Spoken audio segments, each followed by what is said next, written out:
Good morning.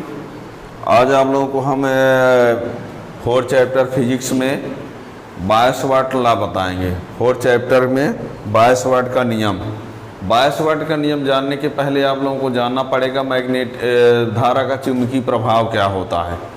बायस-वाट का नियम जानने के पहले धारा का चुंबकीय प्रभाव, ठीक है ना। ये चैप्टर 4 के स्टार्ट में आता है, धारा का चुंबकीय प्रभाव क्या होता है, फिर आएगा बायस-वाट का नियम। तो धारा का चुंबकीय प्रभाव के बारे में हम ज़्यादा डिटेल तो नहीं, पर बायस-वाट को समझाने के लिए थोड़ा सा यहाँ बताएंगे, उसको देखिए, ठीक है ना। आप लोगों को बता दें, जब ये कोई चालक तार है और इस चालक तार में जब विद्युत धारा प्रवाहित करेंगे तो इसके आसपास चुंबकीय क्षेत्र उत्पन्न होता है। कोई चालक तार है, इस चालक तार में एक बैटरी की हेल्प से हम क्या करते हैं, जब इसको हम ऑन करते हैं यानी धारा प्रवाहित करते हैं, तो इसमें जो एक चुंबकीय सुई होती है वो विक्षेपित होती है। ये एक चुंबकीय सुई है। धारा प्रवाहित ना करेंगे तो ये सुई जो है वो ऐसे रहेगी, ये धारा ना जाए तो ऐसे रहेगी। धारा प्रवाहित करें तो विक्षेपित होती है। धारा की दिशा बदल देते हैं तो विक्षेप की दिशा बदल जाती है, ठीक है ना। धारा ना प्रवाहित करें तो ये क्या रहेगी, समांतर रहेगी। धारा प्रवाहित करें तो विक्षेपित होती है। धारा की दिशा बदल देंगे, विक्षेप की दिशा बदल जाती है। तो कुल मिला के ये पता चला कि जब इसमें धारा प्रवाहित किए तो आसपास क्या उत्पन्न हुआ, चुंबकीय क्षेत्र, और उस चुंबकीय क्षेत्र की वजह से ही ये चुंबकीय सुई क्या हुई, विक्षेपित हुई, ठीक है ना। तो जब किसी चालक तार में विद्युत धारा प्रवाहित की जाती है तो उसके आसपास चुंबकीय क्षेत्र उत्पन्न होता है। इसे धारा का चुंबकीय प्रभाव कहते हैं। और इसका अध्ययन किया था, किसने किया था, ऑर्स्टेड ने किया था। और 1820 में वैज्ञानिक ऑर्स्टेड ने बताया था कि धारा प्रवाहित करने पर उसके किसी चालक में धारा प्रवाहित करने पर उसके आसपास चुंबकीय क्षेत्र उत्पन्न होता है, ठीक है ना। अब जब चुंबकीय क्षेत्र उत्पन्न होता है तो किसी बिंदु पर चुंबकीय क्षेत्र की तीव्रता कितनी होगी, किसी बिंदु पर चुंबकीय क्षेत्र की तीव्रता कितनी होगी, इसको ज्ञात करने के लिए बायो-सावर्ट के द्वारा नियम बताया गया। उस नियम को आपको जानना है। एक बात और बता दें, यहाँ पर देखिएगा, जो स्थिर आवेश होता है, स्थिर आवेश क्या उत्पन्न करता है, विद्युत क्षेत्र उत्पन्न करता है। ये बहुत इंपॉर्टेंट लाइन है। स्थिर आवेश क्या उत्पन्न करता है, विद्युत क्षेत्र। और धारा, प्रवाहित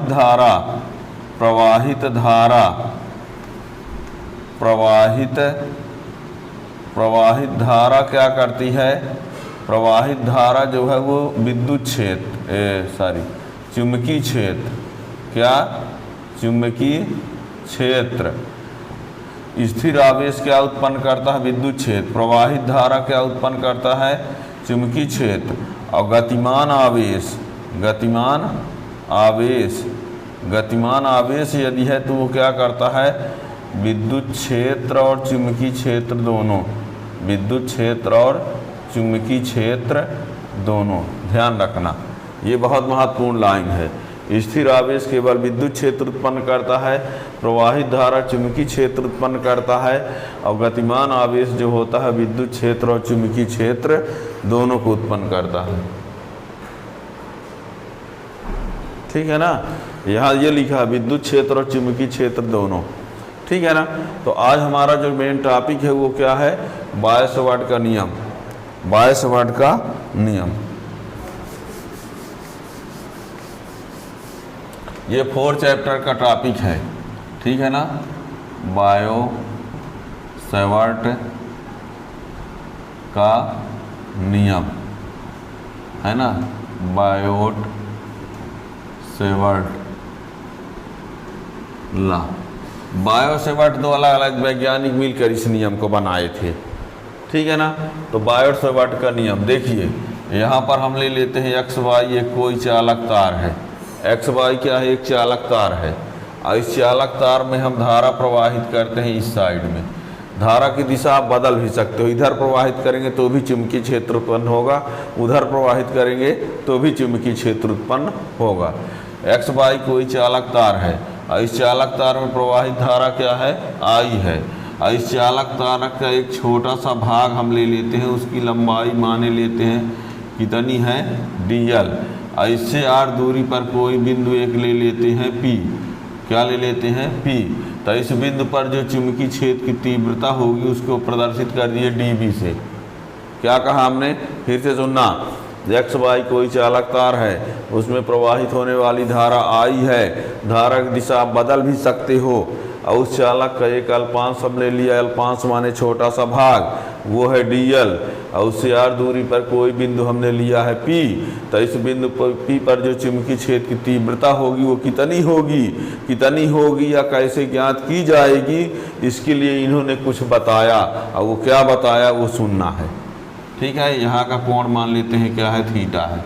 चुंबकीय क्षेत्र को B से प्रदर्शित करते हैं, पर स्मॉल अल्पांश के कारण है इसलिए dB लिखा गया है। ठीक है ना। तो इनके द्वारा ये कहा गया कि इस बिंदु पर जो चुंबकीय क्षेत्र की तीव्रता होगी वो धारा के समानुपाती होगी। यानी इस बिंदु पर जो चुंबकीय क्षेत्र की तीव्रता होगी वो चालक में प्रवाहित धारा के अनुक्रमानुपाती होगी। ठीक है। दूसरा ये कहा गया कि इस बिंदु पर जो तीव्रता होगी वो इसकी लंबाई के अनुक्रमानुपाती होगी। पहला कहा कि dB का मान धारा के अनुक्रमानुपाती यानी dB प्रोपोर्शनल I। दूसरा कहा कि dB लंबाई के अनुक्रमानुपाती तो dB प्रोपोर्शनल dl। तीसरा ये कहा कि इस बिंदु पर जो तीव्रता होगी वो कोण पर भी निर्भर है। अब वो कैसे निर्भर है कि चुंबकीय क्षेत्र की तीव्रता इस कोण के साइन के अनुक्रमानुपाती यानी dB proportional sine theta. dB proportional sine theta. Theta क्या है? अल्पांश और बिंदु P को मिलाने वाली रेखा के बीच बना कोण। और ये भी कहा कि इस बिंदु पर जो तीव्रता होगी दूरी के वर्ग के अनुक्रमानुपाती होगी। क्या क्या कहा? फिर से सुनना एक बार। इस बिंदु पर जो चुंबकीय क्षेत्र की तीव्रता होगी वो चालक में प्रवाहित धारा के अनुक्रमानुपाती, चालक के अल्पांश की लंबाई के अनुक्रमानुपाती, चालक और इस अल्पांश और अल्पांश को मिलाने वाली रेखा के बीच बने कोण के ज्या के अनुक्रमानुपाती, अल्पांश से चालक से उस बिंदु की दूरी के वर्ग के व्युत्क्रमानुपाती, और इन सबको इकट्ठा करेंगे तो क्या बनेगा? dB proportional I dl sign theta upon r square. इस प्रोपोर्शनल को हटाएंगे तो एक नीतांक लेना पड़ेगा और उस नीतांक का मान अलग अलग पद्धति अलग अलग माध्यम में अलग अलग होगा, इन्होंने बताया है। ठीक है ना। तो अब हम इसको लिख के चलते हैं साथ साथ में। कैसे लिखना है? ये सभी स्टेट बोर्ड CBSE बोर्ड में एग्जाम में आता है, और जब आएगा तो उसको अच्छे से लिखना पड़ेगा, शॉर्टकट में नहीं। शॉर्टकट में तो केवल आपको ऑब्जेक्टिव टाइप क्वेश्चन का आंसर देने के काम में आ सकता है, और किसी बोर्ड एग्जाम में स्टेट बोर्ड या CBSE बोर्ड किसी में आएगा तो उसको डिटेल में लिखना पड़ेगा। ठीक है ना। तो देखिए क्या करते हैं यहाँ पर से देखिएगा।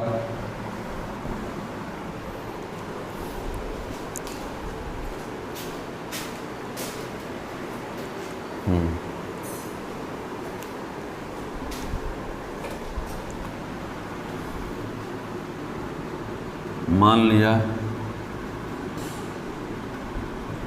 XY कोई चालक तार है जिसमें प्रवाहित धारा I है, तो उस चालक के अल्पांश छोटा सा भाग dl के कारण r दूरी पर स्थित बिंदु P पर चुंबकीय क्षेत्र की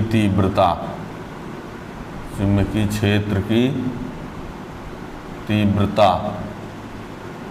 निम्न कारकों पर निर्भर है।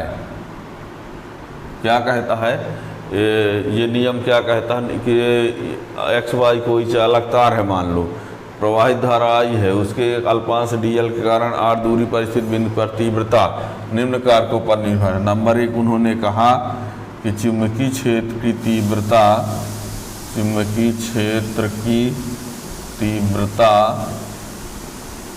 धारा के अनुक्रमानुपाती होती है, अनुक्रमानुपाती होती है, अर्थात dB प्रोपोर्शनल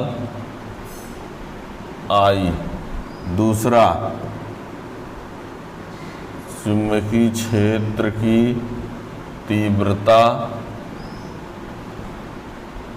अल्पांश की लंबाई dl के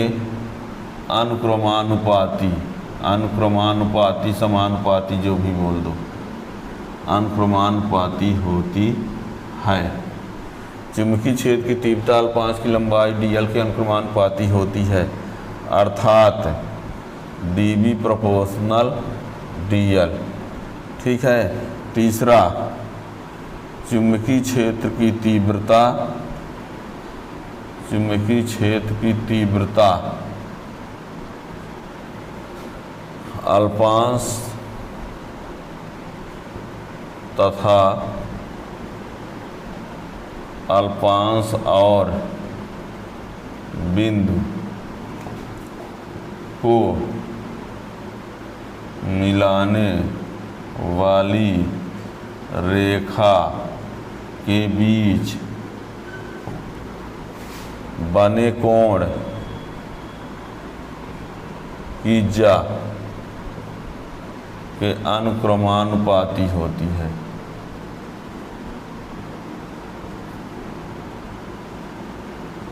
अर्थात dB प्रोपोर्शनल साइन थीटा। ये ठीक है ना। dB प्रोपोर्शनल I है, dB प्रोपोर्शनल dl है और dB प्रोपोर्शनल साइन थीटा भी हो गया। ठीक है ना। अब चौथा ये भी है कि चुंबकीय क्षेत्र की तीव्रता दूरी के वर्ग के व्युत्क्रमानुपाती। चुंबकीय क्षेत्र की तीव्रता दूरी के वर्ग के व्युत्क्रमानुपाती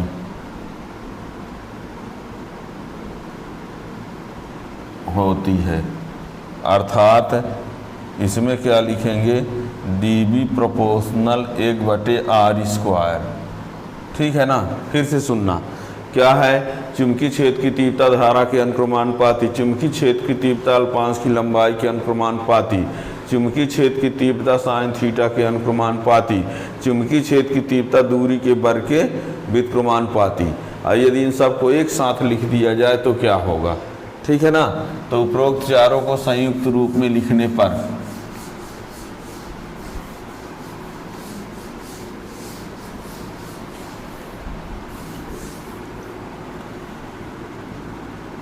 उपरोक्त चारों को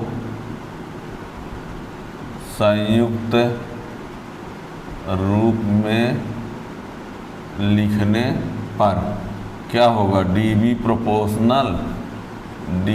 proportional I dl sign theta upon r²। Proportional हटा दिया जाए तो क्या हो जाएगा, dB = KI dl sign theta अपान r²। है ना समीकरण, जहाँ के नियतांक है, जहाँ के क्या है, एक नियतांक है जिसका मान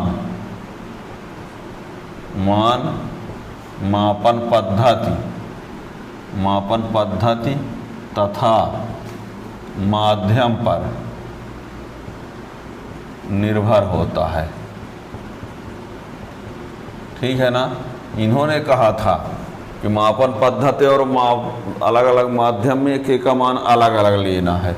ठीक है। फिर इन्होंने क्या कहा, CGS पद्धति में निर्वात या वायु के लिए, इन्होंने कहा CGS पद्धति में निर्वात वायु के लिए के बराबर 1। तो समीकरण 1 से क्या बन जाएगा, ये डी बी बराबर सीधे के का मान एक रखो तो कुछ नहीं, I d l sine theta upon r square, ठीक है ना। डी बी बराबर I d l sine theta upon r square. इसका जो मात्रक होता है गास होता है, या कि एक और भी मात्रक होता है ओस्टर्ड। सीजीएस पद्धति में ये दो मात्रक होते हैं। सीजीएस पद्धति में चिमकी छेद की तीव्रता के दो मात्रक होते हैं, चाहे गास लिख दो चाहे ऑस्टर्ड लिख दो, ठीक है ना। तथा एसआई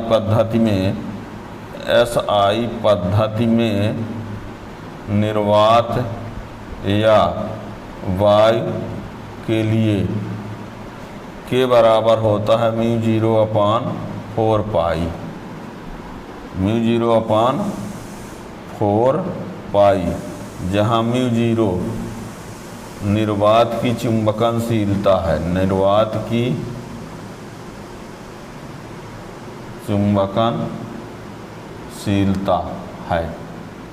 म्यू 0 को क्या कहते हैं? निर्वात की चुंबकनशीलता। तब ये समीकरण 1 से क्या बन जाएगा? डी बी बराबर हो जाएगा mu 0 upon 4 pi I d l sine theta upon r square. ये मेन फार्मूला है, इसको कोई समीकरण दे देते हैं। इसका मात्रक क्या होता है? इसके कई मात्रक होते हैं। ये समीकरण 2 है। इसका मात्रक होता है, इसका मात्रक एक तो होता है टेस्ला, या आप चाहो तो newton ampere inverse metre inverse, या आप चाहो तो वेबर पर मीटर स्क्वायर। 3 ठो मात्रक होते हैं। ध्यान देना, सीजीएस में गास और ओस्टर्ड होता है, और एसआई में टेस्ला होता है, newton ampere inverse metre inverse होता है, या वेबर पर मीटर स्क्वायर। ये या आई लिखे हैं, या वेबर नहीं, मतलब ये अथवा ये आ, ठीक है ना।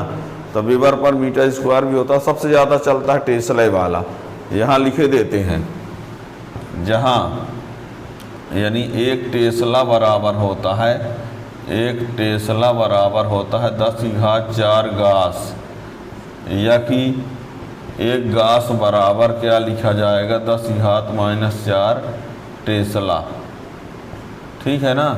याद रखिएगा, 1 टेस्ला बराबर 10⁻⁴ गास, या कि 1 गास बराबर 10⁻⁻⁴ टेस्ला।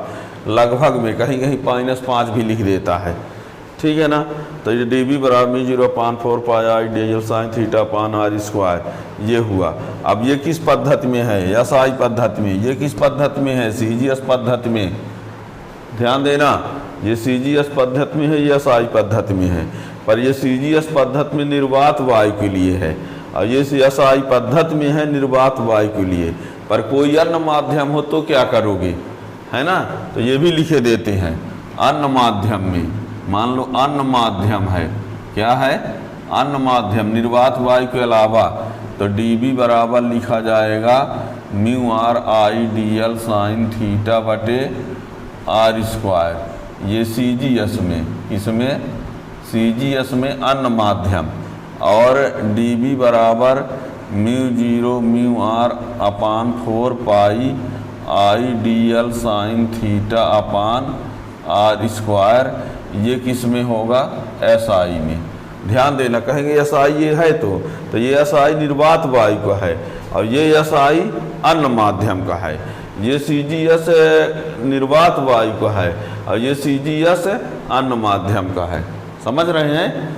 यहाँ पर क्या है? ये सीजीएस में है वायु के लिए, ये सीजीएस में है अन्य माध्यम के लिए, ये एसआई में है निर्वात वायु के लिए, एसआई माध्यम में है एसआई में है अन्य माध्यम। अन्य माध्यम का मतलब निर्वात वायु के अलावा, ठीक है ना। ज़्यादा यूज होने वाला फार्मूला ये है, ध्यान रखना, ठीक है ना।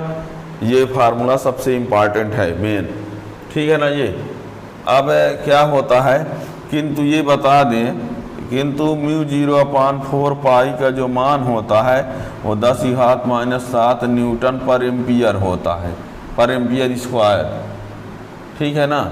या इसी को लिखा रहता है ये weber per ampere metre, ampere गुणे मीटर, ऐसा भी, ठीक है ना।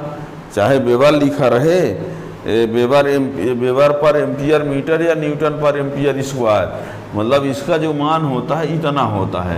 इतना न्यूटन पर एम्पियर स्क्वायर लिख दो, चाहे न्यूटन पर एम्पियर स्क्वायर ना लिखना हो तो वेबर पर एम्पियर मीटर लिख दो, ठीक है ना।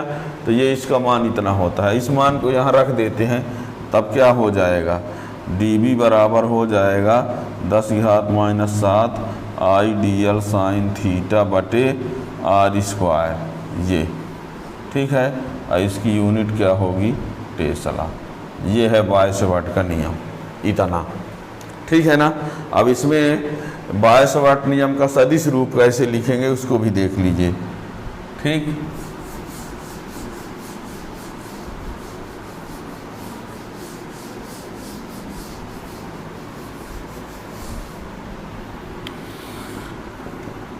बायसवाट नियम का सदिश रूप देखिए, तो dB बराबर यहाँ पर क्या करेंगे, सुनिए, यहाँ पर है क्या, ये फार्मूला था μ0/4 पाई IDL साइन थीटा अपान r स्क्वायर। इसमें हम क्या करते हैं, r का ऊपर नीचे गुणा कर देते हैं, r का ऊपर नीचे गुणा, तो क्या होगा μ0/4 पाई IDL r साइन थीटा अपान r क्यूब्ड।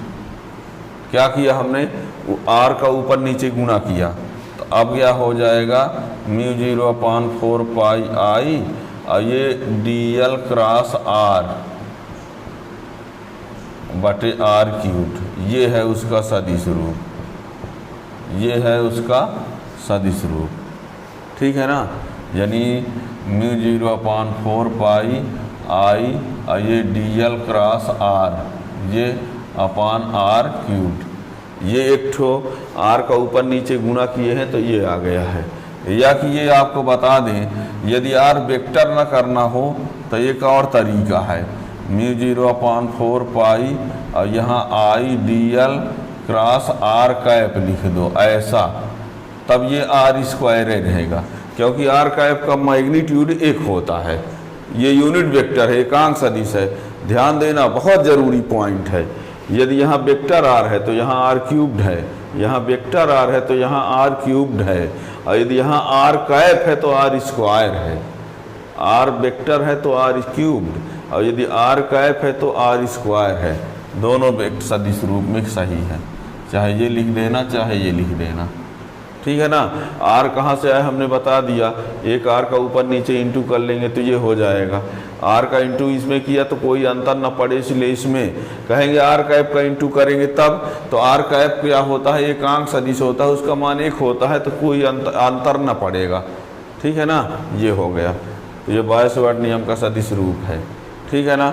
और ये आपको बता दें कि बायसवाट नियम को